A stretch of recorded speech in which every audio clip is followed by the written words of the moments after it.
Hi, this is attorney Andrea Witt. And I'm attorney Stephen Spano with a legal and financial minute or two. In this episode, we're going to warn you about the dangerous ads by lawyers pushing trusts under the guise of protecting your home if you go into the nursing home, while at the same time promising you complete control. The ads, just like the lawyers behind them, are misleading at a minimum. In order to protect your home in one of these trusts, you cannot have complete control. You must give up control. So, how do the lawyers get away with this misleading advertising? They do it by using well-paid celebrities to tout the benefits of these trusts, and then when they have you in their office, they use crafty sales techniques to mislead you. We often have clients come to us immediately after signing these trusts and then deeding their home to the trust, telling us that they just didn't understand what they were doing at the time and they felt pressured by the attorney and their children. Unfortunately, the children, who are kind and loving, do not understand the dangers either. So let's use an example. A gentleman came to us yesterday because he wanted to sell his house and downsize and was having a problem. His real estate broker, who he hired to sell his house, sent him to us. The gentleman set up one of these trusts several years ago because his wife had dementia and was likely to end up in a nursing home. He was told by his attorney that the trust was the only way to protect the house. This was the first lie by the attorney. Why?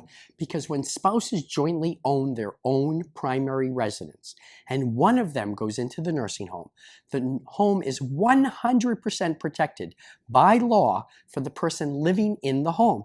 Massachusetts doesn't even place a lien on the home. The lawyer then told him he could change the trust anytime he wanted, but the trust itself said that the trust was irrevocable and that he had no control over it. What the lawyer told him contradicted the language in the trust. Unfortunately, it is the language in the trust that controlled, not the lawyer's comments. Well, the gentleman's wife did go into a nursing home. Eventually, she passed away, and now he wants to move into a much smaller condominium. The problem is that he has one daughter, and she's in the middle of a divorce. The house is now part of her marital assets and is going to significantly reduce the amount she receives in her divorce settlement.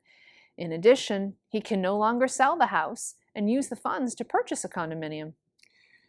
The moral of today's legal and financial minute or two is to be aware that the ads that you see and hear, as well as the spokespeople pushing these trusts, are paid for by someone trying to sell you something. Do your homework. Then have a second or even a third opinion before you decide.